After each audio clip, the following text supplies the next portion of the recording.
Ladies and gents, welcome back to the LCO for game bloody 3 of the night and the final game of the group stage before the final game because we got 4 games. I had a Freudian slip, of course. Went back to last week when we weren't. But look, Ground Zero, Mammoth, this matchup is towards the bottom of the table, but arguably both these teams can hit their stride, and if they both hit it today, we're in for another one of these absolute scorcher of a games. I think a really important game for both teams, right? Because they want to prove that they are better than everyone else near them on the standings. Mammoth, obviously, with a chip on their shoulder, given last year's performance, want to get as many wins as they possibly can in this round robin and prove that they have improved. And Ground Zero being a new organization, want as many wins as they can possibly get in that Is first it round. going to be hashtag Tusks up, or is it going to be hashtag easy for Jeezy? Who bloody knows? But let's talk about Mammoth first. This lineup has been turning a couple of heads because they've had some unexpected results. Yeah, unexpected, just like the Xinjiao pick that Akano introduced to the LCO. Unfortunately, I think his scoreline wasn't too pretty, but I know that this team is not afraid of experimenting, which I hugely respect. We also had the Zac mid coming out of Darjung up against Daystar's Yone from yesterday, which was a bit of a, shot in the dark, but it did work for the first 10 minutes of the game. But of course, Mammoth as an entire team in general, I just think they need to stabilize their early game and really be proactive throughout these early games and just generate a bigger lead, because they always often find the lead, but it doesn't really turn out into anything and they just slowly crumble to a loss. Yeah, I agree. It feels like a lot of the time it's Akano playing towards Darjung. We've seen, I want to say, 2 or 3 games in a row now where Darjung does get kills in the laning phase, a couple to his name. The thing we've been critical of is then trying to share that wealth and trying to influence the map with that strength, and that's been a bit of a downfall for them. But there is that recipe, there is that sort of that blueprint of them getting to that first step and sort of translating it into the final product. That would be their biggest hurdle to try and beat. And up against a team like Ground Zero that showed some really good promise yesterday up against Kanga.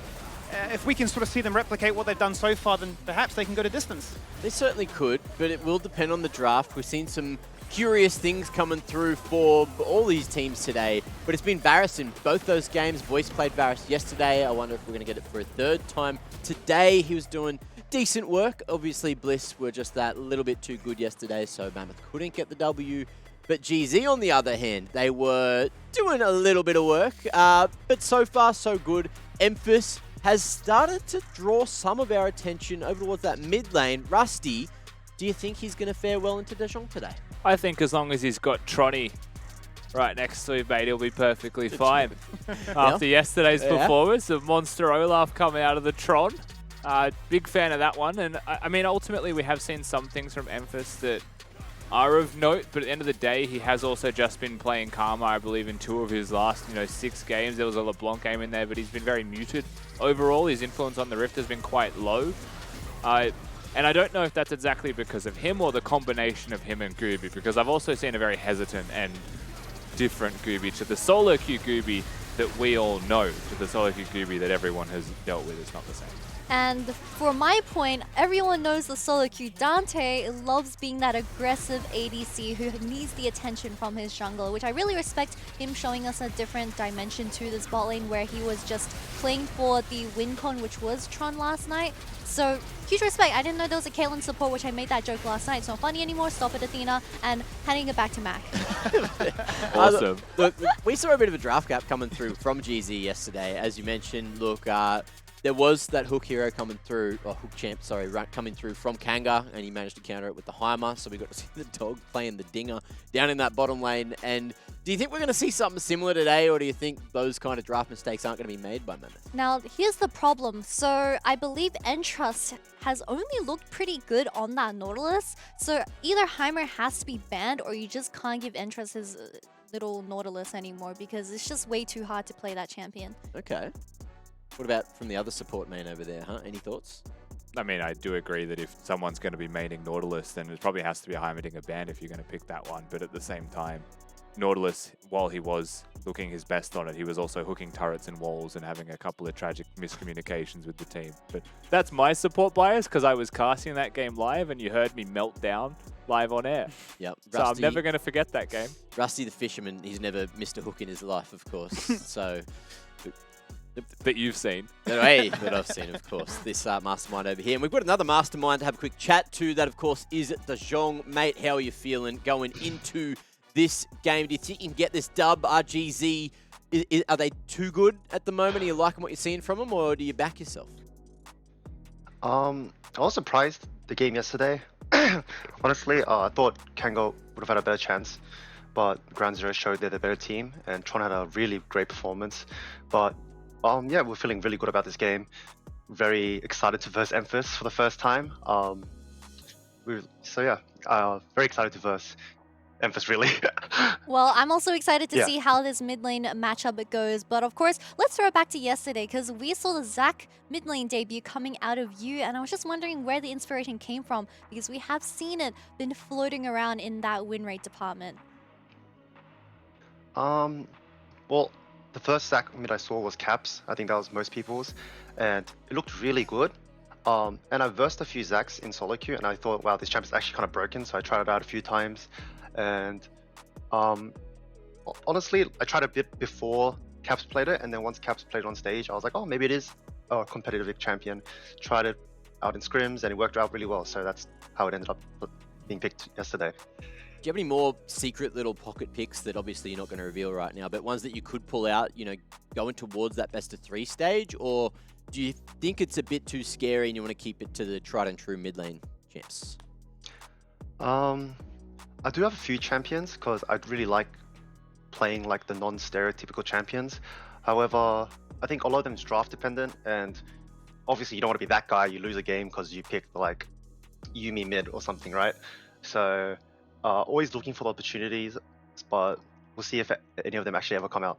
I've seen a few Yuumi mids in my solo queue games, but no one likes those type of people. But of course, my second question is that you've been pairing up with Akano for this split. So how are you feeling and finding the game so far? Having Akano as my jungler, it's actually really nice. Like, I think we became pretty decent friends.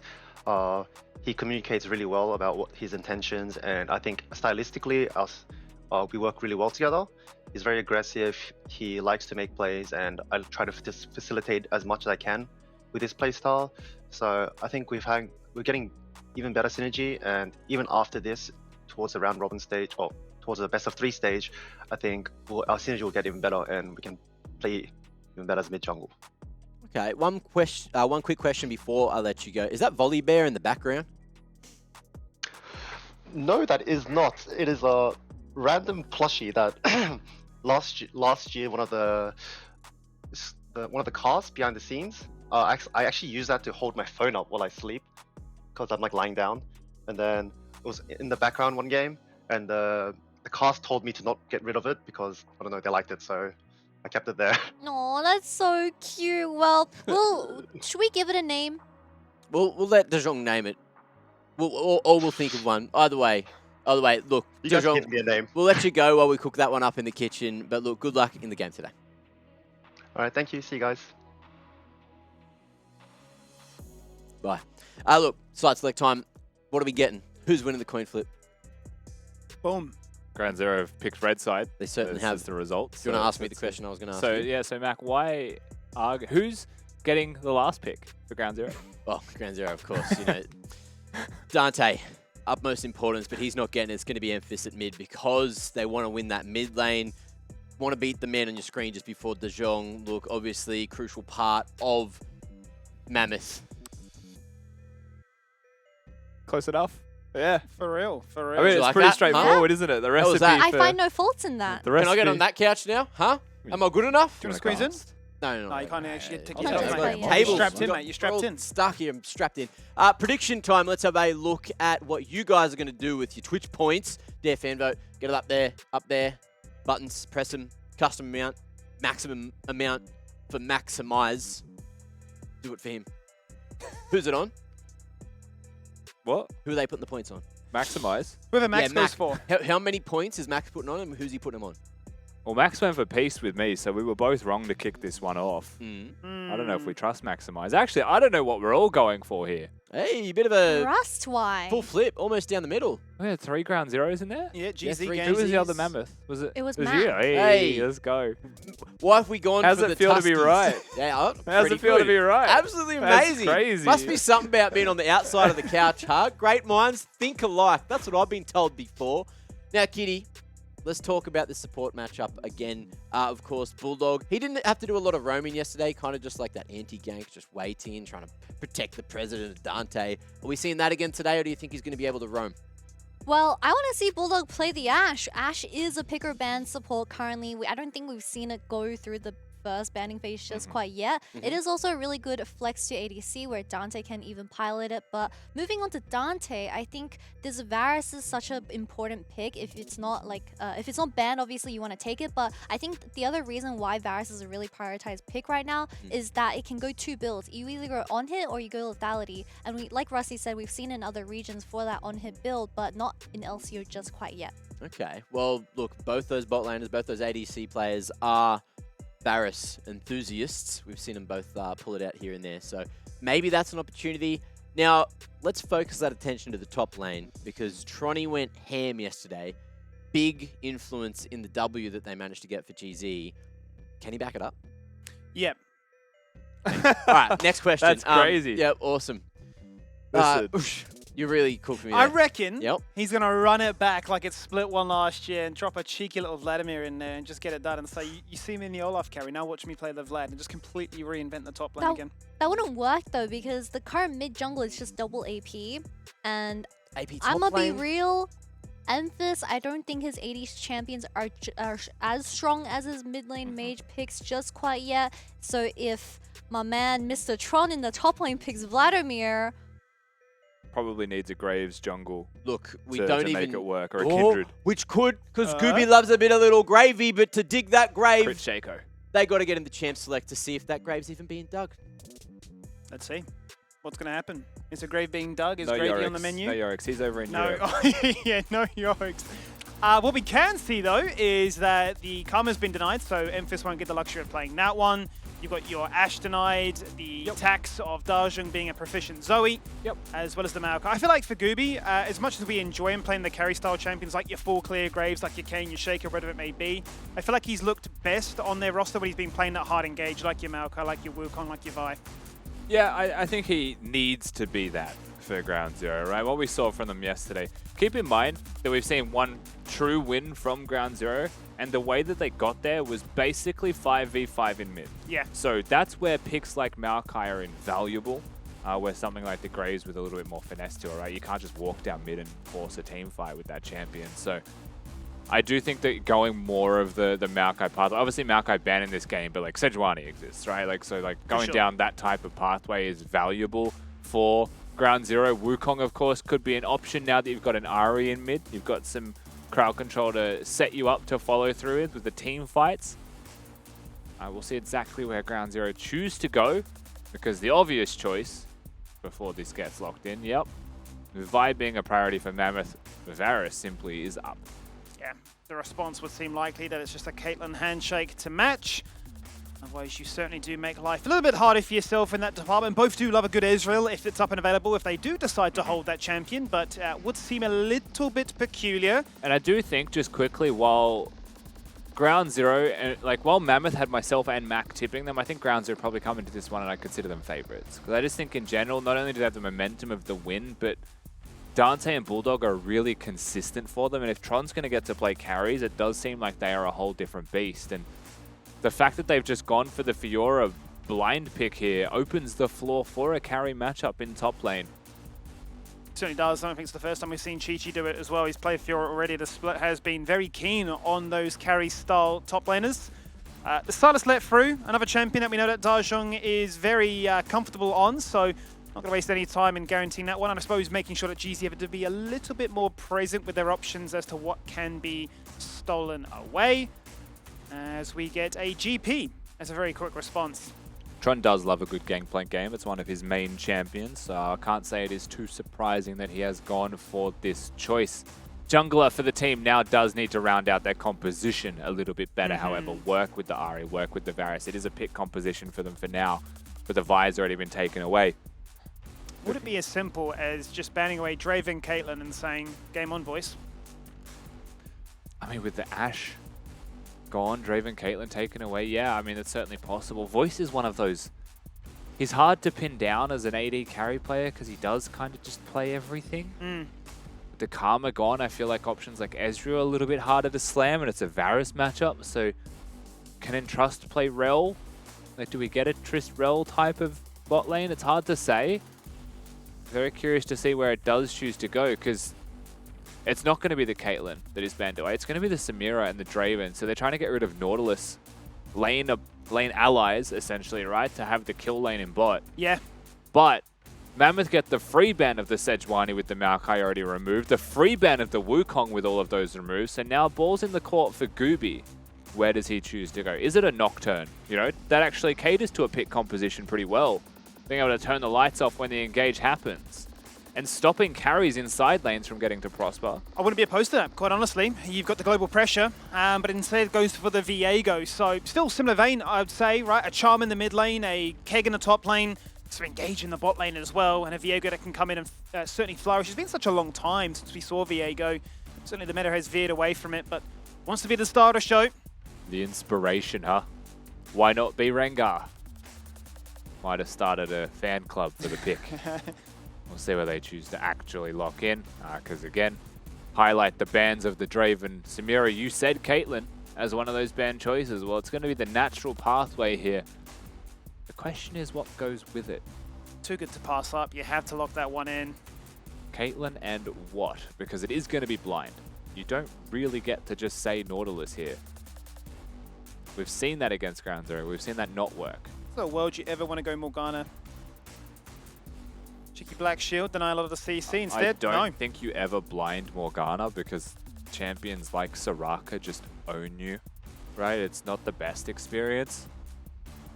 This does make perfectly fine sense. The question for Bulldog is how deep do those pockets run? What do you got counters? Is it a Kalista? Is it an Azir support angle for him? Bulldog probably is one of those guys that does play them, but again, first thought that comes to mind is already being hovered for the dog. Hit them with some poke from afar, get some HP back as a result, and that is maybe just short bread and butter counter to it as an Enchanter matchup. So here are your comps, all locked in place. A few cheeky blind picks, not necessarily punished as such, given that we were thinking that a Caitlyn was going to be denied to make life really difficult for them, but Entrust says, "Nap, I've got the Heimerdinger up my sleeve. Let's see what we can do with this one." But that top lane for me, it's going to be the Fiora GP matchup. That should be fairly explosive. Yeah, it's certainly the place that we have to put some focus towards. Both junglers capable of ganking that lane just to put damage down, not even necessarily for the kill threat, but Gangplank Fiora looking like they're going to be a bit more of the weak side of the map. It feels like we're going to be flowing through mid to sides. The choice of the Soraka 5th here from Ground Zero as well. I don't necessarily think that the Soraka pick is like this clutch comp counter that's been picked last by any means. Ultimately, it's just going to be decent, but nothing beyond that, right? The Heimerdinger should be fine in the lane. The Heimerdinger Caitlyn should probably still have push in that lane as long as they play it well. And the Varus Soraka just kind of get to play utility, get to exist, farm up with that lethality build, just get to mid-game and start to poke and harass in those team fights, because that's what they have going for them. They've got poke, they've got sustain. They've got side lane wave clear with the Gangplank at all times, but he can also influence team fights with the ultimate. And that's exactly my point, right, is that those ultimates, not only from the Gangplank, but also from the Soraka, right? You've got global pressure, Cannon Barrage to lock down a quadrant whilst you're still split pushing and attending to that pesky Fiora, or just a cheeky wish to give everybody topped up and healthy, influencing it from the bot lane. So certainly some opportunities for Ground Zero to be fairly active on the map and do a lot of things at once. I think the biggest thing for me is the fact of just how successful will this Viego be, because it faded out of the meta because we've gone back to hard engaged junglers looking to try and really set the pace. I felt like that's been his strongest bread and butter with strongest style coming into this year. But if it's a case of, look, I am at my best individually when I'm carrying, let's see what the Viego can dish up. Yeah, we're finding this middle ground with both of these teams in what feels like comfort versus composition, for sure. We've seen a lot of teams like Kanga just want to pick what's comfortable for them. Ground Zero have been trying to pick what's just comfortable for them. They had the Graves game, for example, right? Yeah. Just to see if they can make it work, get on stage, get used to the feeling of being on stage. That is an advantage that Mammoth will have to Rakano, Darjung, Voice, and Entrust. It is Chi-Chi who's debuting.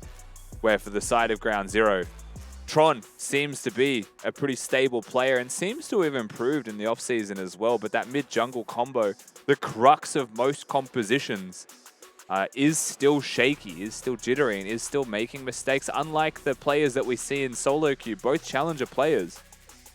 Not always the same. Certainly isn't. A whole different beast is playing professionally. With all the eyes and scrutiny of people watching you online. The observers love a good pink skin cafe cuties, don't they? One to you. Well, let's get right into it then. It's a battle to try and settle the dust as to really which is the better team. It's been a good ask, actually, these last few days to try and understand that. Both teams have beaten Kanga. And for Ground Zero, it'd be a case of let's have the best possible week 3 there could be. 2 wins, 2 games. Minions have spawned. Yep, as it stands, Kanga are going to be sitting in that outright last position. Not directly through the standings, given Peace's current mishaps prior, but that is the way that it feels currently, which means that Ground Zero and Mammoth are fighting not just to be 1 spot above them, but 2 spots above them in our perception of the standings. Of course, a 2-4 scoreline, getting closer and closer to even after a single round robin. You'll be very happy with that outcome. As we kick this off, however, both junglers going to be blind, solo, starting at their respective red buffs. There is a ward at the Raptor camp placed by Ground Zero that will spot a Kano if he goes straight to the Raptors after. But he knows the ward is there. They've pinged that the ward is there, and so he's actually going to skip it. Red into a 3-camp clear on the top side of the map could actually put him pretty nicely positioned for a top gank, but Chi-Chi's pushing the wave, so that's not going to happen. Let's see where he goes. Does he go mid from top side? That could be an angle. And to keep our eyes peeled as to the lane states, as to what may be possible, because as top lane is pushing, it's inevitable that bot lane would as well. You highlight it very early on, and Caitlyn Heimer certainly has that with turrets and poke. Yeah, one of the reasons we see a lot of these weird picks into Heimerdinger is because it kills the turret. Soraka doesn't without an auto attack in there, which means Soraka's taking damage. So it's not as simple as Soraka's been picked into Heimerdinger, well, it must win, right, as we were talking about. But it does okay. It just survives. I can heal up with those Qs being thrown down anyway quite nicely. Gooby, of course, with the ward that we spoke about before, saw that the Raptor camp hasn't been done and is in fact going to invade the red side after this anyway and find the Raptor camp there. So we'll be able to take this one for free. Yeah, going to replace the ward as well, so the Raptor Meanwhile, one expires. The gank that we discussed. It is the mid lane play you were hoping for, and that is the flash kill you love to see. It's a similar story, isn't it? Every single time first blood happens in the mid lane and Darjung's on the board. And if you're looking at the map from an objective standpoint, you see that as a possibility. I called it how far in advance, right, as the one angle that remained for Akano. There's no topside red buff camps in Ground Zero's jungle. He has blue side only that he's clearing, and the ward not showing him at Raptors means that he has to be on that side of the map. There's only one place that you can get ganked from, only one place you can die from. But what do you do when a Vi Q flashes onto your head from that range and just CC combos you with a Silas? It's tough to be Amphiss. Yeah, fairly frustrating for sure. We come back to this lane, really, with an amp tome to his name. As opposed to Darjung. Feeling good about life with the blasting wand. Both TPing back as the poke continues in the spot lane. Gooby going to return back to where he was before. Going to get spotted in a second on the spot tribush. Everything actually completely watered in bot lane. Yeah, it doesn't feel like they want to gank this. Going to hard force it though, it looks like. 0 mana, it is all about Viego. It certainly is. Voice is the target, and that's an instant cleanse out of his got a flash and a heal. They were really taking no prisoners for that one. I guess they've used so many summoner spells, they all stay in this lane. Akano going to come through, sweep his way in. Mammoth, I would not be shocked to see them try and, nice cannons, play this lane out aggressively. Keep Ground Zero here, I suppose. That was a lot of summon. That was a full freak out. That was a full freak out. Let's smash the keyboard and see what sticks. There's no way Caitlyn doesn't survive with just cleanse and net. Akano, no flash, keep that in mind. This is the risky business, right? The fact that Akano is here while Scooby reset. And look at the wave. Really tough spot to be for Ground Zero. Dante pushes forwards, Bulldog wards in the bush, he gets killed. Oh, just missed.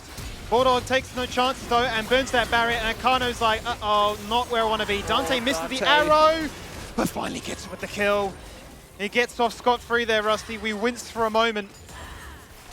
That was a lot. In a lot of ways. I mean, Bulldog ultimately had the barrier, so walks into the bush, had the support of Gooby. This is clear that Ground Zero were coming to their jungler saying, you have to be here. You have no choice but to protect us. If we die here, it's devastating.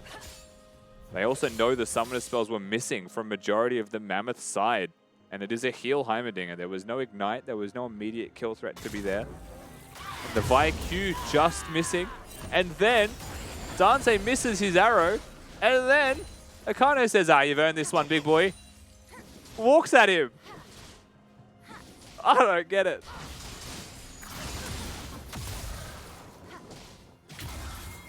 Maybe one of those cases of things better left being not understood, really, as we'll see how things transgress from this point onwards. 6 minutes in, a killer piece.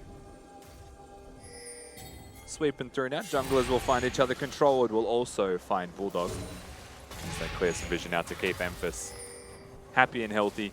Level 6 as well, so they do want to get active with their team if possible. Given that it's a Sylas and an Ahri, Sylas will take the Ahri ult. Loves a good side lane gank with that. As Chi-Chi finds an angle to be hyper-aggressive. He does, being very aggressive with his riposte usage as well. This lane also, Skimmy, is one of those really weird ones where you kind of, like, against Gangplank, you go second win Doran Shield. Against Fiora, you go second win Doran Shield. So they just kind of sit there with matched runes trying to out-sustain the other one. They both want their Sheen first so that they increase the damage they do with poking. Sure. The advantage is Tron can auto-space, and Chi-Chi feels more pressured to use more of his abilities to commit to the fight. Mm-hmm. So Tron can kind of war of attrition on the Fiora. I think it's a little bit advantageous to the Gangplank unless it's an all-in from the Fiora. Who can proc more Sheens, who can find more success with their passive. Certainly a bit of a check-in there, as Gooby's going to reset, return to his side of the river, his side of the jungle, rather.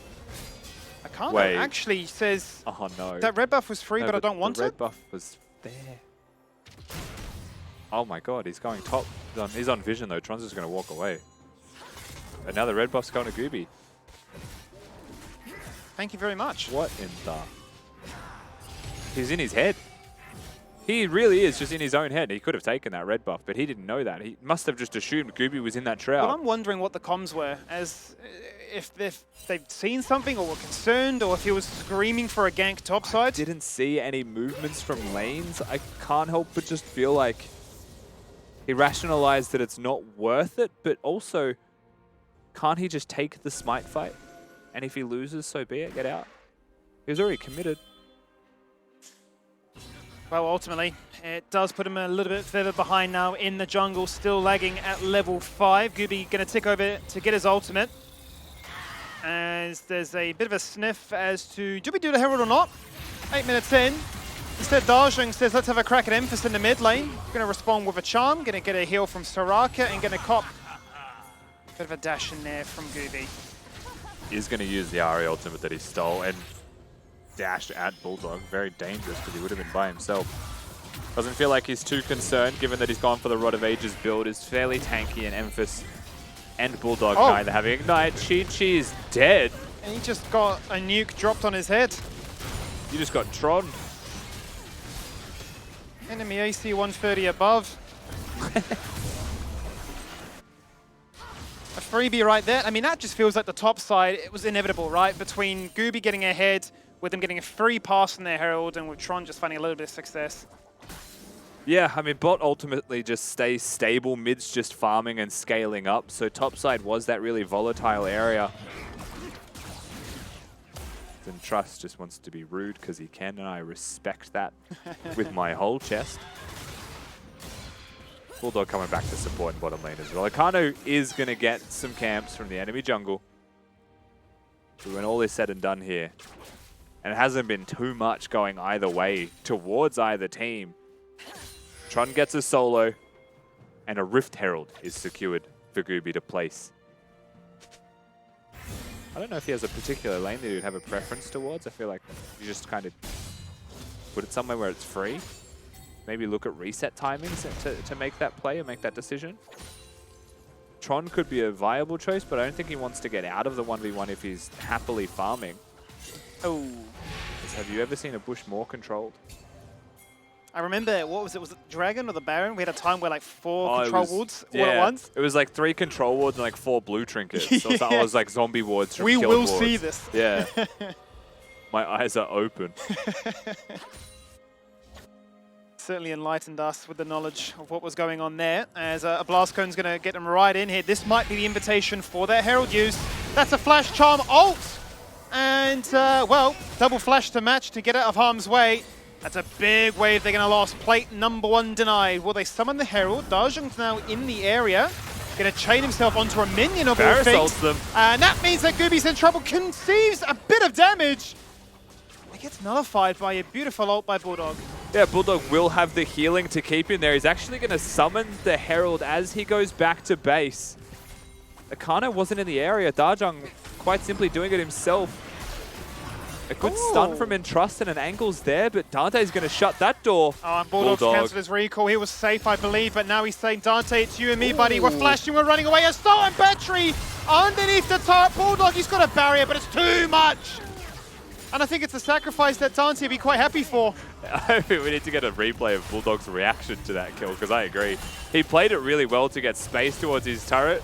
Akano says in for a penny, in for a pound, and just makes the play happen. Meanwhile, Emphas, happily farming in mid-wave, is going to get waves and some turret plates. Top pushing in happily for ground 0. Every lane is getting plates though, Rusty. That's the big thing I'm taking away from this. Bulldog with the most apt stank face I have seen sums up the state of the game after that dive.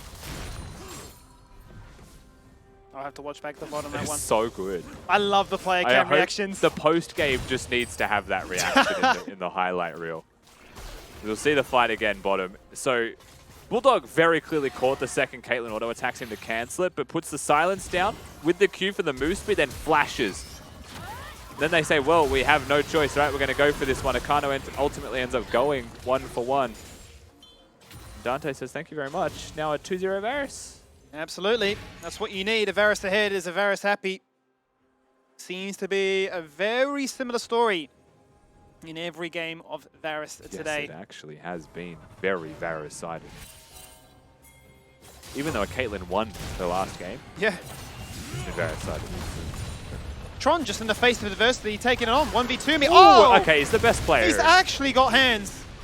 I think he's actually getting a T1 contract after this. They're knocking on his door. He's a little bit too good. I've never seen Tron so hard. Is that like the new term? Instead of he's I'm Morbin? just making him into constant adjectives until I find one that we when stick Tron with. said it's Tron time. It's Tron and time, yeah. That was awesome. Yes, mate. How good was that? Well, what it means is that his team can do no wrong. They can do whatever they like. They can shove in waves, they can go for arrows, they can go for damage, and they can delete Heimer off the map. Gooby's picking up the Dragon for free, and Trust is skirting a very dangerous line here, trying to protect that very fragile T1 turret. And right now, Rusty, I mean, they're just winning. The goal just keeps going up. They certainly are. This bot lane is devastated. Voicen and Trust just constantly pushed back, kept at bay, no sustain, can't deal with the Varus. Darjung landlocked to mid at the moment, with Emphas just pushing waves in constantly. Again, is happily scaling, but the rest of his team is not happy. Certainly not. No, it's a really rough affair here. What a situation to find yourself in.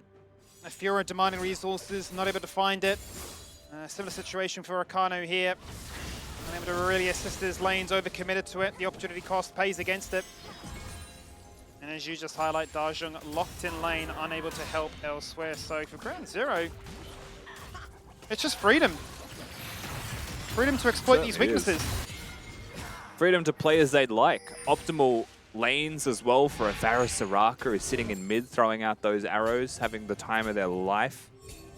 Would not be surprised to see the gold lead start to just accelerate a little bit more from here.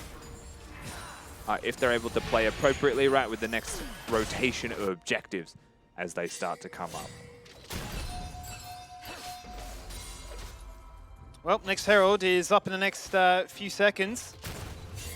Akano lurking in the wings right now. Gooby not far behind.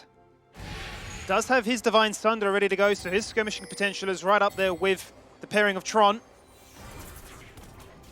As everybody starts to group together now, Darjung just moving into level 11. So, I do want to quickly raise this as well. I was just checking the patch notes to confirm, but don't you feel like, Skimmy, if you were the Vi in this game, this is probably a Chempunk game? Like of all games on the planet? I just feel like you take that build regardless. I know Black Cleaver is actually really valuable. There's definite games where you go for the Black Cleaver. We might hold that Hold conversation. that for 2 seconds. Look at the damage. Emphis is alive. They did everything to take him down, but he just runs away. He's absolutely mind-controlled the boys, and Trust doesn't know how he's still alive. He thinks he's dead. He thinks he's gone to heaven. He just walks away somehow. Just clean with it. Ground Zero will find the picks, they'll find the play, they've got the Herald, they've got the turret in mid lane as well. They can summon Herald whenever they would like.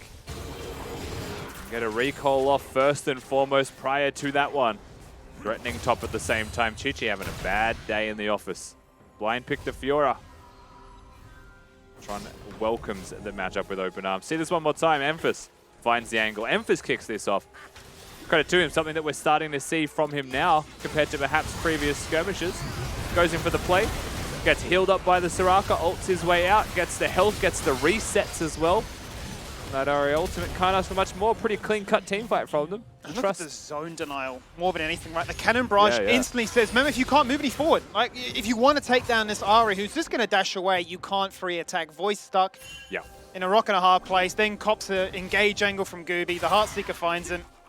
I mean, you can't find a choke point against Ground Zero's comp, right? Gangplank ult, Viego ult, Varus ult, and Soraka E locks you in place. You don't get to do that at any point. And that's where the fight took place. Certainly feels like it's lending into that idea you just wanted to see only moments prior, right? Let's start to snowball that lead ahead. Well, that certainly has fueled the fire for just that. They get themselves another Herald. They're second of the game. Dragon not too far away as well. That would put them on a sole point. And then really we start to crest over into, okay, maybe 10k is on the cards.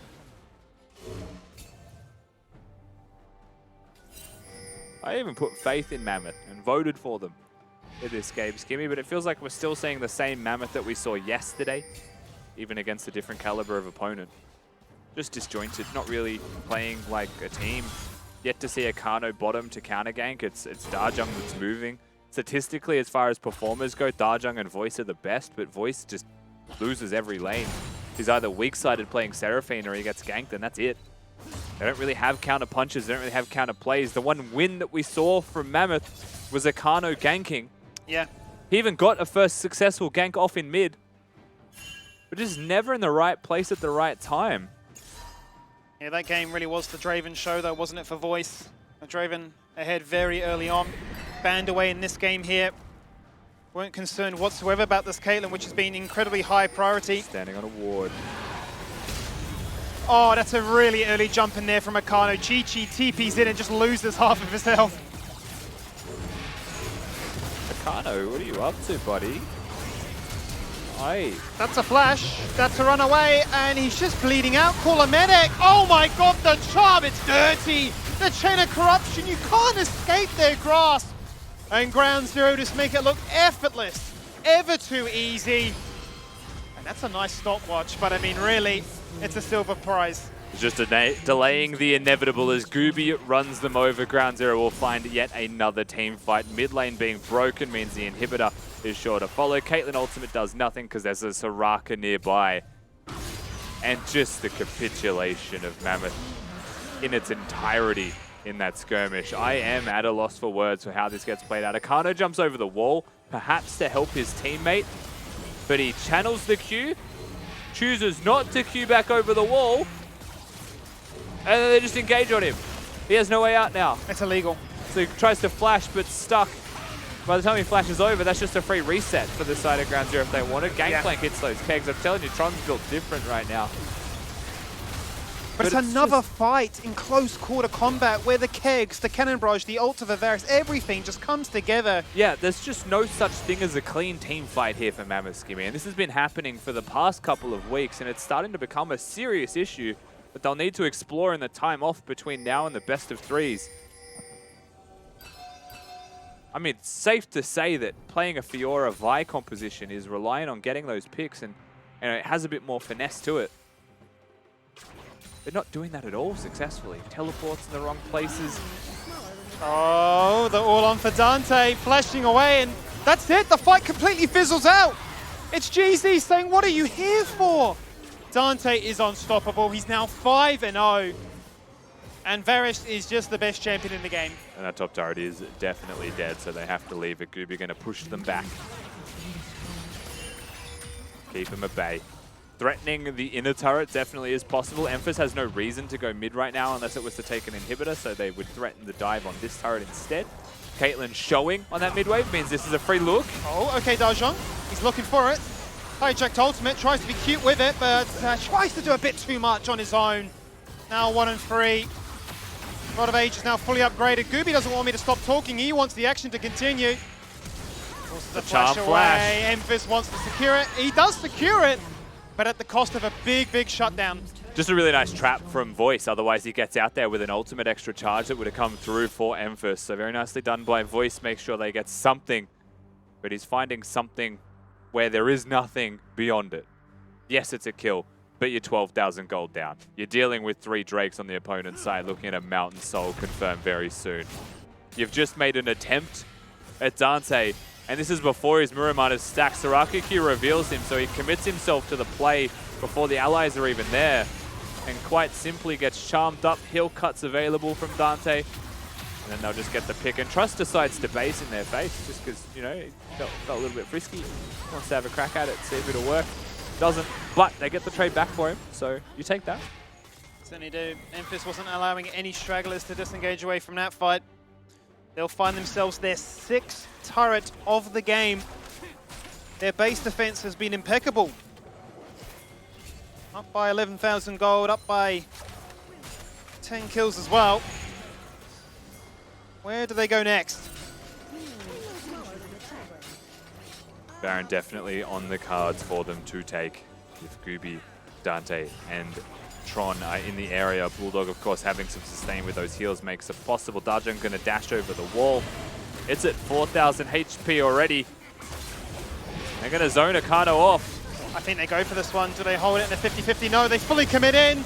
Bursted far too quickly. Nowhere near as Akano as he jumps into life. Tries to be something, but falls down again. Cannon barrage on their heads. You can't play, you can't fight, and you certainly cannot contest. Darjung bleeding, burning, and, well, Gooby just being a little bit too clever. Yeah, Gooby makes sure that kills theirs. Voice limping away. Tron on the hunt. Dante could collapse upon them if he wants to. He's just going to prioritize the inhibitor first and then maybe have a look. Oh. Okay, Flash Force. Teleport's coming in, Skimmy. They're looking for the end here and now. This is looking like the end. This is looking like the conclusion of a fairly feisty but rather one-sided game. 23 minutes into this one, with a soul point to disengage away to. Dante is still alive, the healing! That's why they drafted Soraka 5th pick. They cannot disrupt the perfect KDA for their star AD carry, as they've got an exposed Nexus for that beautiful victory scream. Let's pad the kills just a fraction more. Let's make it look ever so pretty on that end game scoreboard. Inside the fountain, they're getting farmed. They're inviting the pressure one by one. Dante's still living, they can't kill this man! As the game concludes at the 24-minute mark. You can see smiles from the Ground Zero side. A very clean-cut victory for them. There was really no world where they were looking like losing that. A couple of early skirmishes go their way, and they do definitely snowball this one quite nicely. It's hard to say for Ground Zero exactly how clean they looked when closing the game out with the lead. However, you know, yesterday we were talking about the fact that we saw them just kind of stay mid and ARAM, but this game Mammoth were forcing constantly and forcing to the point where Ground Zero got free engage options. So it was not that they closed out, it's that Mammoth opened the gates and let them close, but still positive signs from Ground Zero. Yeah, positive indeed. Studio looks good like this too. Unlike Akano's KD, that was all over the bloody green shooting. place. He was doing a couple of things that game. I have a little bit of a bone to pick with him. Black Cleaver first? Yeah. Mate, nah. Nah. I did say in the game, Chempunk was probably really, really good this game, right? Extremely Now that valuable. because we're on the B patch and it's 40% heal cut. Yep. If it's not Chainsword, it is Black Cleaver first though. Yeah, well, it definitely wasn't the Grievous. Look at him. Oh, there it is. Yeah, what's going on? How was this, huh?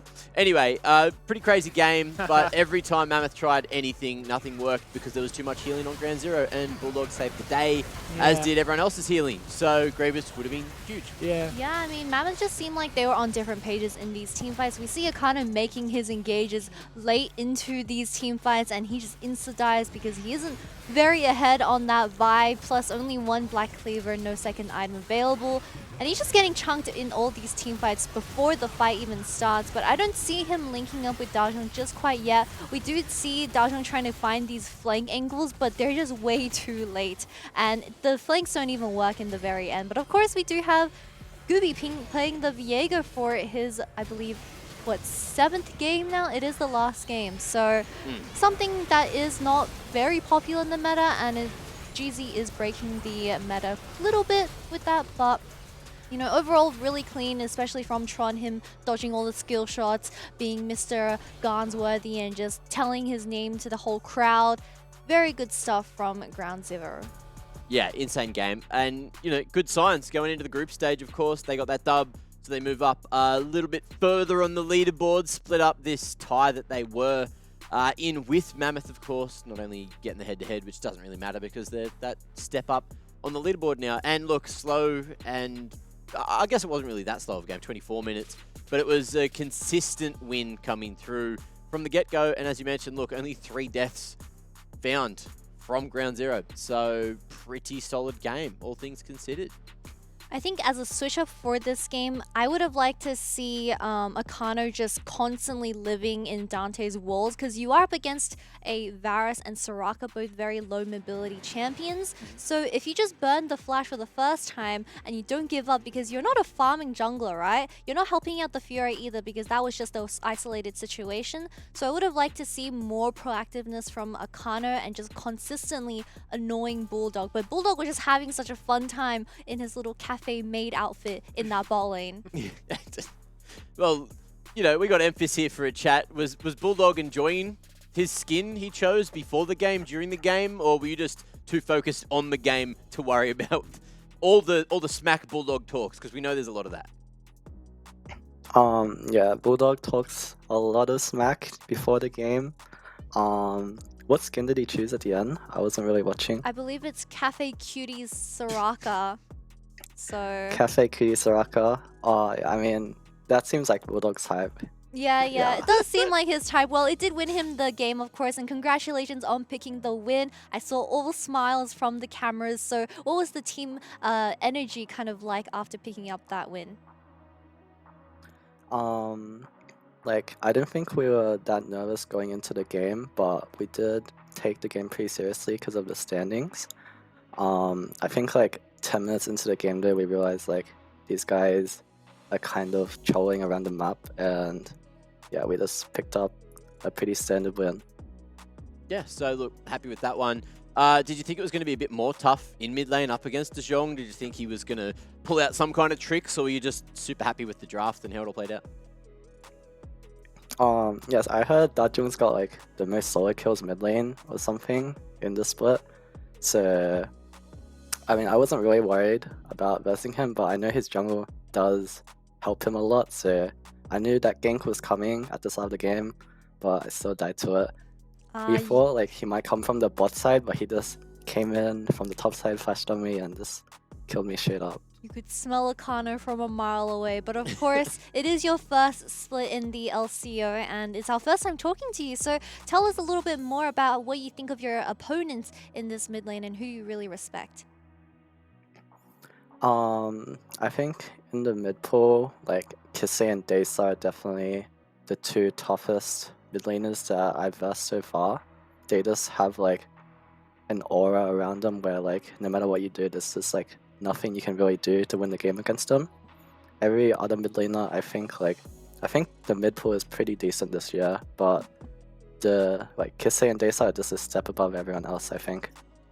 Now, Kitty was telling me that you guys have been friends for a while, and used to be a little smooth on the Shaco. But I also want Kitty to quickly throw out an apology because you were worried you were trolling him, saying he's no good on any of these AD mid lane champs. So you wanna take the floor, take the stage, Kitty. I'm sorry, King Shaco. Emphas was the OG Shaco player that we had in OCE. Honestly, maybe even better than Jason's, but we need to see like a 1v1 duel in that situation. We'll have that done for the show match. Look, I'm just saying, when I was challenger on Shaco, Jason was fucking plat 2. So That's what I'm saying. Jason learned. Well, look, Emphas walked so Jason could run, and that's how we're ending the interview. Congratulations on the win once again, Emphas, and we'll see you for the group stage. Okay, thank you. Shots fired. I love that. babe. Love it. They just went bang. Shaco This mains how it also is. hate each other, I Yeah, guess. fair. I mean, it's a thing, isn't it? Is there a group of champion mains that actually like each other? Like, is there a... Rise mains all love each other. They would, bro. They only communicate in E's and Q's, though. True. So it's hard to argue. What does it mean? EQ. Why is my win rate so bad? Not anymore, though, is it? No. Back Yeah, in the big day, buffs, Solo big queue is buffs. probably still pretty bad. Yeah, probably true. Yeah, probably. But look, someone that wasn't bad today is our Dare MVP. Let's see who you guys in Twitch chat voted for. Coming through from GZ, it was Gooby, who Viego'd up a bloody storm. Didn't die, 7-0 and 8 and 75% KP. Turned him up when he needed to protect that bot lane. And of course, just put on a performance. I mean, his scoreline says 7-0, but he's doing the little 0-7 salute as the pose we have here. Of course, congratulations to Gooby for picking up his first MVP of the split. I'm very proud of you, Jason, and we better see the same performance going into group stage. You truly are a child of the internet, Kitty, aren't you? And look, on that note, we'll give us a quick salute. We got a final game of the round robin to get to, but to get there, we've got to go to yet another break. We got Chiefs, we got Kanga coming up just after it. Tano, what are you up to, buddy? Hey. That's a flash. That's a runaway, and he's just bleeding out. Call a medic. Oh my god, the charm is dirty. The chain of corruption, you can't escape their grasp. And Ground Zero just make it look effortless. Ever too easy. That's a nice stopwatch, but I mean, really.